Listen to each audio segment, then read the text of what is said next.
ලෝකයේ වැඩිම භාවිතයේ ඇති භාෂා 10 පිළිබඳව ඔබ දැනුවත්ද? අංක 1 ඉංග්‍රීසි භාෂාව.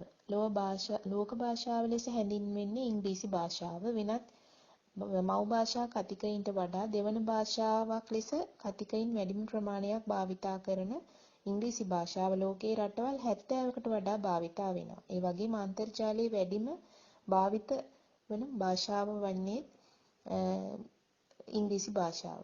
අංක 2 මැන්ඩරීන් චයිනීස්. මව් භාෂා කතිකයින් වැඩිම භාෂාව මැන්ඩරීන් චීන. චීනයේ ප්‍රධාන භාෂාව ටෝන් බේස්ඩ් ලැන්ග්වේජ්.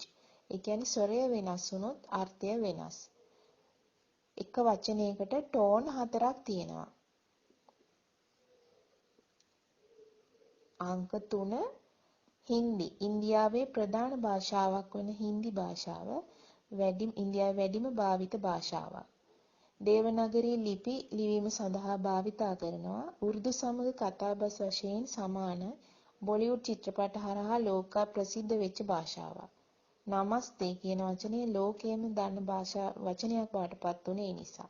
අංක 4 ස්පැනිෂ්. ලතින් ඇමරිකාවේ ජනප්‍රිය භාෂාව ස්පාඤ්ඤ භාෂාව. රටවල් 20කට වඩා භාවිතා කරන නිල භාෂාව වශයෙන් ලතින් ඇමරිකාවේ ප්‍රධාන භාෂාව. මව් භාෂා කතිකයින් අනුව ලෝකයේ දෙවැනි ස්ථානය. ඒ වගේම ඉගෙන ගන්න පහසු භාෂාවක් ලෙසද හඳුන්වනවා.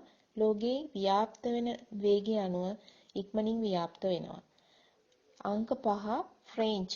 ජාත්‍යන්තර රාජ්‍ය භාෂාවක් වන ප්‍රංශයේ භාවිතා වෙනවා. මෙම භාෂාව රටවල් 30කට වඩා භාවිතා වෙනවා. ජාත්‍යන්තර සංවිධානවල නිල භාෂාවක්. අප්‍රිකාවේ වේගයෙන් වර්ධනය වන භාෂාවක්. ඒ වගේම 2050 වන විට ප්‍රංශ භාෂාව කතිකයින් වැඩි ප්‍රමාණයක් කතා කරන භාෂාව වෙන්න පුළුවන්. අංක 6 ඇරබික්. ඉස්ලාම් ධර්මයේ භාෂාව. මැද පෙරදිග හා උතුරු අප්‍රිකාවේ භාවිතා වේ. ඉස්ලාම් ධර්මයේ පූජනීය භාෂාව. දකුණෙන් වමට ලියන භාෂාව ලෙස මෙය විශේෂීකරණයට ලක්වෙච්ච භාෂාවක්. ඒ වගේම අරාබි උපභාෂා එකිනෙකට බොහෝ විට වෙනස්. අංක 7 බෙන්ගාලි. බංග්ලාදේශයේ ජාතික භාෂාව. ඉන්දියාවේද විශාල ජනගහනයක් මෙම භාෂාව කතා කරනවා. ලෝකයේ මව් භාෂා කතිකයින් වැඩි භාෂා අතර එකක්. කාව්‍ය සහ ගීත සංස්කෘතියේ ප්‍රසිද්ධ භාෂාවක්. නොබෙල් සම්මානයක් ලැබුණු භාෂාවක්. අංක 8 පෘතුගීස්. බ්‍රසීලයේ භාවිතා වන භාෂාව. බ්‍රසීලයේ වැඩිම ජනගහනයක් ජීවත් වන නිසා කතිකයින් ගණන වැඩියෙන් කතා කරන භාෂාවක්. අප්‍රිකාවේ රටවල් කිහිපයකම නිල භාෂාව. ස්පාඤ්ඤයට සමාන නමුත් වෙනස් ටිකක් සංගීතය සහ කලාව තුළ ඉතාම ජනප්‍රියයි. අංක 9 රෂියන්. නැගෙනහිර යුරෝපයේ ප්‍රධාන භාෂාව රුසියානු භාෂාව. යුරෝපයේ වැඩිම කතිකයින් කතා කරන භාෂාව.